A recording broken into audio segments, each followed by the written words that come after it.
आज आपण प्रकरण दुसरेमधील भूकंप या घटकाविषयी चर्चा करणार आहोत।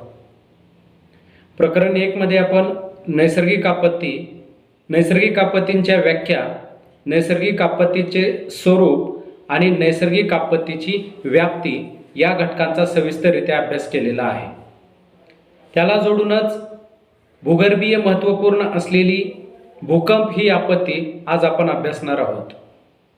तसं पाहायला गेलं तर भूकंप हा शब्द आपल्यासाठी नवा नाही, कारण 30 सप्टेंबर 1993 ची आपत्ती असेल, या आपत्तीपासून आपल्या मराठवाडा विभागामध्ये भूकंपाविषयी सर्व लोकांमध्ये मोठ्या प्रमाणामध्ये जनजागृती झाली। मग भूकंप ही घटना जर आपल्याला पाहायची झाली तर का होते, भूकंप होत असताना काय केलं पाहिजे, भूकंप होऊन गेल्यानंतर काय केलं पाहिजे, या सर्व गोष्टींचा अभ्यास आपण या प्रकरण 2 मध्ये करणार आहोत। पृथ्वीच्या अंतर्गत भागामध्ये आपल्याला माहित आहे की तप्त असा शिलारस आहे आणि ज्यावेळेस यामध्ये हालचाल घडून येते आणि भूपृष्ठाच्या भागाकडे त्याचं संचलन होतं, त्यावेळेस आपण त्या प्रक्रियेला ज्वालामुखी हा शब्दप्रयोग वापरतो। ज्वालामुखी हा शब्दप्रयोग पाहत असताना या ज्वालामुखीच्या जोडीलाच भूकंप ही घटना आपल्याला असलेली दिसून येते। पृथ्वीच्या अंतर्गत भागामध्ये जो शिलारस पृथ्वीच्या बहिर्गत भागावर प्रकट होण्याची प्रक्रिया याला ज्वालामुखी म्हणतो आणि ही ज्वालामुखी प्रक्रिया होत असताना भूपृष्ठाला हादरे बसतात, याला सुद्धा आपण भूकंप हा शब्द प्रयोग करतो। जगाचा विचार करायचा असता दरवर्षी जगामध्ये जवळपास 20,000 वेळेस भूकंप होतो। जगातील बऱ्याचशा राष्ट्रांमध्ये तर दररोज 10 ते 15 वेळेस हादरे बसलेले आपल्याला दिसून येतात। भूकंप ही दररोज घडून येणारी प्रक्रिया असलेली आपल्याला दिसून येते। फक्त या भूकंपाची तीव्रता कमी असेल, जास्त असेल किंवा अतितीव्र असेल, त्या तीव्रतेला अनुसरून आपल्याला त्याचा विध्वंस किंवा त्याचे परिणाम आपल्यावर झालेले दिसून येतात। पृथ्वीच्या पृष्ठभागावर जर आपण पाहिलं, भूकंप प्रवण क्षेत्राचा जर आपण विचार केला, जपान असेल, फिलिपाईन असेल, चीन असेल, कॅलिफोर्निया असेल, मोरोक्को असेल, इराक, इराण आणि मध्य अमेरिकेमध्ये मोठ्या प्रमाणामध्ये भूकंप होताना दिसून येतात। अशा या प्रदेशामध्ये आपल्याला सातत्याने भूकंप होताना दिसून येतो। हे जी भूकंपाची दुर्घटना आहे, या दुर्घटनेची किंवा या आपत्तीची व्याख्यात्मक स्वरूपामध्ये विविध तज्ञांनी मांडणी केलेली आहे, ती आपण पाहूया। सर्वप्रथम वॉर्सेस्टर या तज्ञांनी भूकंपाची व्याख्या केलेली आहे। वॉर्सेस्टर म्हणतात, भूपृष्ठावरील किंवा भूपृष्ठाखालील, भूपृष्ठाच्या वरची किंवा भूपृष्ठाच्या खालील खडकाचे गुरुत्वाकर्षणीय संतुलन आकस्मिकपणे अल्प काळासाठी बिघडल्यामुळे भूपृष्ठ कंपायमाय होतो किंवा भूपृष्ठ कंप पावतो, या प्रक्रियेलाच भूकंप असा शब्दप्रयोग वॉर्सेस्टर यांनी केलेला आहे। वॉर्सेस्टर यांच्या व्याख्येमध्ये जर आपण पाहिलं तर एक गोष्ट आपल्याला आवर्जून लक्षात येते की वॉर्सेस्टर यांनी पृथ्वीचं जे काही गुरुत्वाकर्षणीय संतुलन आहे, या संतुलनावर त्यांनी फोकस केलेला आहे। या संतुलनाच्या बिघडण्यामध्ये त्यांनी भूमिका सांगितलेली आहे खडकाचं असंतुलन होणे, आणि हे असंतुलन जर आपल्याला पाहायचं झालं तर अल्प काळासाठी बिघडतं असा शब्दप्रयोग त्यांनी केलेला आहे। या प्रक्रियेलाच त्यांनी भूकंप हा शब्दप्रयोग केलेला दिसून येतो। दुसरी व्याख्या आपल्याला पाहता येईल डब्ल्यू.जी. मूर यांची। डब्ल्यू.जी. मूर म्हणतात, भूपृष्ठामध्ये नैसर्गिक कारणांनी निर्माण झालेल्या हालचालीमुळे भूपृष्ठाला ज्यावेळेस हादरे बसतात, भूपृष्ठात नैसर्गिक कारणांनी निर्माण झालेल्या हालचालीमुळे भूपृष्ठाला ज्यावेळेस हादरे बसतात, त्या प्रक्रियेला भूकंप हा शब्दप्रयोग डब्ल्यू.जी. मूर यांनी वापरलेला आहे। वॉर्सेस्टर यांची व्याख्या आणि मूर यांच्या व्याख्येची तुलना केली असता वॉर्सेस्टर यांनी गुरुत्वाकर्षणीय संतुलनावर भर दिलेला दिसून येतो, तर डब्ल्यू.जी. मूर फक्त भूपृष्ठामध्ये नैसर्गिक कारणांनी, मूरचा भर जर पाहायचा झाला तर नैसर्गिक कारणाने ज्यावेळेस भूपृष्ठ हादरतो किंवा हेलावतो, त्याला त्यांनी भूकंप हा शब्दप्रयोग केलेला दिसून येतो। तिसरी व्याख्या आपल्याला भूकंपाची पी लेख यांची पाहता येईल. पी लेख म्हणतात भूकवचाला हादरे बसणे किंवा भूकवच हेलावणे या प्रक्रियेला भूकंप असा शब्दप्रयोग पी लेख यांनी केलेला आहे. या तिन्ही व्याख्याचा जर आपण विचार केला तर आपल्याला एक गोष्ट लक्षात येते की साधारणपणे पी लेख यांनी भूकवचाला हादरे बसणे या प्रक्रियेलाच भूकंप हा शब्दप्रयोग केलेला आहे. म्हणजे भूकवचाला हादरे बसण्याची प्रक्रिया ही नैसर्गिक कारणांनीही असू शकते आणि मानवनिर्मित कारणांनीही ही प्रक्रिया घडलेली असू शकते. याला पी लेख यांनी भूकंप असा शब्दप्रयोग केलेला आहे. मग भूकवचाला हादरे बसण्याच्या प्रक्रियेसाठी विविध घटक कारणीभूत असतात. काही नैसर्गिक घटक आहेत, काही मानवनिर्मित घटक आहेत. मानवनिर्मित घटकाच्या बाबतीत जर बोलायचं झालं तर भूपृष्ठाला हादरे बसण्यासाठी आपण मोठे मोठे जे काही धरणं बांधलेले आहेत किंवा रेल्वे ट्रॅक जे काही आपण निर्माण केलेले आहेत किंवा आपण ज्या काही अणु चाचण्या घडवून आणतो, चाचण्या घेतो, यातून सुद्धा भूपृष्ठावर दबाव किंवा ऊर्जा निर्माण होऊन त्या ठिकाणी भूकंपाची प्रक्रिया होताना दिसून येते. असा एकंदरीत सूर पी लेख यांच्या व्याख्येमध्ये असलेला आपल्याला दिसून येतो. अशा पद्धतीने आपण भूकंपाची व्याख्या हा भाग पाहिलेला आहे.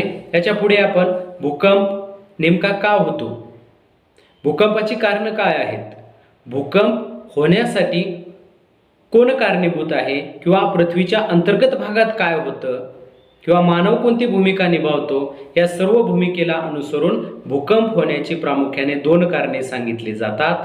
पहिलं आहे निसर्गनिर्मित कारणे आणि दुसरं आहे मानवनिर्मित कारणे. तसं पाहायला गेलं तर मानवनिर्मित कारणाने भूकंप होतो, पण त्याची तीव्रता ही आपण जर पाहिली तर खूप सौम्य स्वरूपाची असते. पण निसर्गनिर्मित भूकंप जर आपण पाहिलं तर खूप तीव्रतेने घडून येतात आणि त्यापासून हानी सुद्धा खूप मोठ्या प्रमाणामध्ये होते. काही भूकंप जर आपण पाहिलं समुद्र तळाशी होतात, दुर्गम डोंगराळ भागात होतात, याचा प्रभाव आपल्याला कदाचित जाणवत सुद्धा नाही. ज्यावेळेस भूकंप ही घटना मानवी वस्ती किंवा सजीव वस्ती असलेल्या ठिकाणी घडून येते त्यावेळेस आपल्याला त्याचा मोठ्या प्रमाणामध्ये धक्का किंवा त्याच्या हानीतून आपल्याला जाणीव होते की ही आपत्ती ही दुर्घटनाकारी आहे किंवा विनाशकारी असलेली आपल्याला दिसून येते आणि त्यावेळेसच आपण त्याचं भूकंप मापीवर नोंद घेतो. नाहीतर दुर्गम प्रदेश असेल अशा प्रदेशामध्ये शक्यतो भूकंपापासून होणारा विध्वंस आपल्याला लक्षात येत नाही. साधारणपणे भूकंप निर्मितीची मानवनिर्मित आणि नैसर्गिक कारणे सांगितली जातात. त्याला अनुसरून आपण भूकंप निर्मितीची काही कारणे पाहूया. भूकंपाची कारणांमधील पहिलं कारण आहे भ्रंशमूलक हालचाली. भूकंपाच्या कारणामधील पहिलं महत्त्वपूर्ण कारण आहे भ्रंशमूलक हालचाली. भ्रंशमूलक हालचाली म्हणण्याचा अर्थ असा आहे की आपण जे काही पृथ्वीचं कवच पाहतो, पृथ्वीचं कवच हे एकसंग नाही. जसं की आपण म्हणतो पृथ्वी ही 7 खंडामध्ये आणि 5 महासागरामध्ये विभागली गेलेली आहे. पण आपण पृथ्वीचा जर इतिहास पाहिला तर आपल्याला सांगता येतो की पृथ्वी पूर्वी ही एकसंग होती, एकच खंड होतं ज्याचं नाव पॅन्जिया होतं आणि या पॅन्जियाच्या भोवताली एकच महासागर होता, पॅन्थालॉसा. म्हणजे पूर्वी पृथ्वी एक खंड आणि एक महासागराच्या रूपामध्ये होती, पण आज जर आपण पाहिलं तर पृथ्वी ही 7 खंड आणि 5 महासागराच्या रूपामध्ये असलेली दिसून येते. यातून आपल्याला सांगता येतं की पृथ्वीचे भूकवच हे अस्थिर आहे. हे अस्थिर का आहे तर अंतर्गत भागामध्ये, पृथ्वीच्या अंतर्गत भागामध्ये प्रचंड प्रमाणामध्ये उष्णता आहे, दाब आहे. या उष्णतेमुळे आणि या दाबामुळे आपल्याला सांगता येतं की भूकवचावरील खडकावर किंवा भूकवचामधील खडकावर प्रचंड प्रमाणामध्ये दाब निर्माण होतो आणि या दाबामुळे भ्रंश आणि वलीकरण प्रक्रिया घडून येते. आणि ज्यावेळेस भ्रंशाची प्रक्रिया आणि वलीकरणाची प्रक्रिया घडून येते त्यावेळेस ही भूकंपाची प्रक्रिया तीव्रतेने आपल्याला झालेली दिसून येते. किंवा ज्यावेळेस अशा भ्रंशातून भूकंप घडून येतो तेव्हा त्या भूकंपाला नावच दिलं जातं भ्रंशमूलक हालचाली. याचं उदाहरण जर द्यायचं झालं 28 ऑक्टोबर 1819 मध्ये जो जपानमध्ये भूकंप झालेला होता याचं हे उत्तम उदाहरण आहे. भारताच्या बाबतीत जर बोलायचं झालं 15 ऑगस्ट 1950 मध्ये आपल्या देशातील आसाम राज्यामध्ये जो काही भूकंप झालेला होता याचं महत्त्वपूर्ण असं हे उदाहरण आहे. पहिलं महत्त्वपूर्ण कारण आपल्याला सांगता येतं भ्रंशमूलक हालचाली. दुसरं कारण आपल्याला सांगता येईल ज्वालामुखीचा उद्रेक किंवा स्फोट. ज्वालामुखी म्हटल्यानंतर आपल्याला लक्षात येतं पृथ्वीच्या अंतर्गत भागातील तप्त लावारस भूपृष्ठावर प्रवाहित होण्याची प्रक्रिया, याला आपण ज्वालामुखी हा शब्दप्रयोग वापरतो.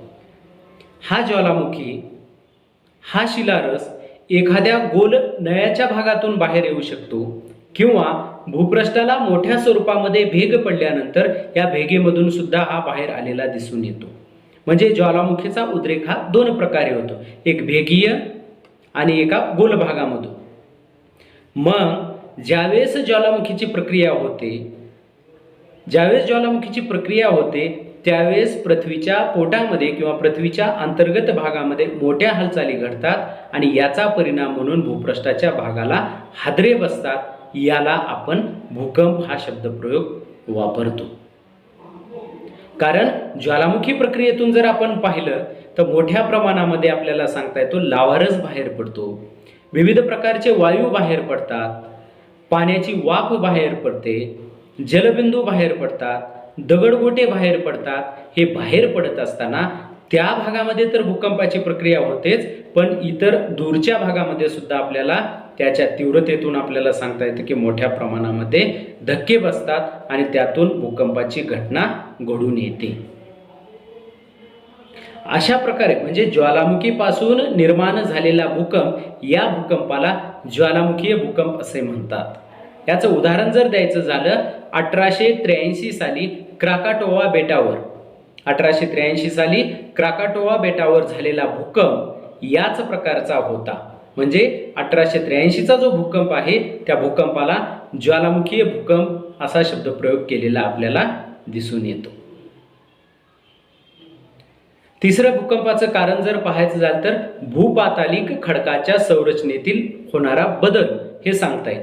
आता भूपातालिक म्हणण्याचा अर्थ पृथ्वीच्या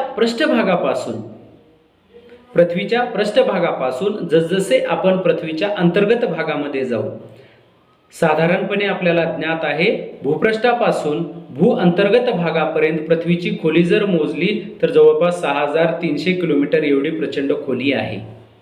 आणि या खोलीला अनुसरून आपण तापमानाचा जर विचार केला तर दर 32 मीटरला 1°C जसजसे आपण पृथ्वीच्या खोल भागामध्ये जाऊ तापमान हे वाढत जाताना दिसून येतं. म्हणजेच पृथ्वीच्या अंतर्गत भागामध्ये आपल्याला अत्याधिक उष्णता आहे हे आपल्याला लक्षात येतं. पृथ्वीच्या अंतर्गत भागामध्ये असलेली अत्याधिक उष्णता आणि या उष्णतेतून खडकाचे होणारे पुनर्स्फटिकरण, यातून खडकाच्या संरचनेमध्ये मोठ्या प्रमाणामध्ये बदल होतो आणि या बदलाचा परिणाम म्हणून आपल्याला भूपृष्ठाच्या भागावर हादरे बसलेले दिसून येतात. या घटनेला सुद्धा आपण भूकंप असे म्हणतो. आता ही भूकंपाची घटना खडकाच्या संरचनेमध्ये बदल होणे किंवा खडकामधील खनिज द्रव्याचे पुनर्स्फटिकरण होण्याची जी प्रक्रिया आहे ही साधारणपणे भूपृष्ठामध्ये 250 ते 650 किलोमीटरच्या दरम्यान घडून येताना दिसून येते.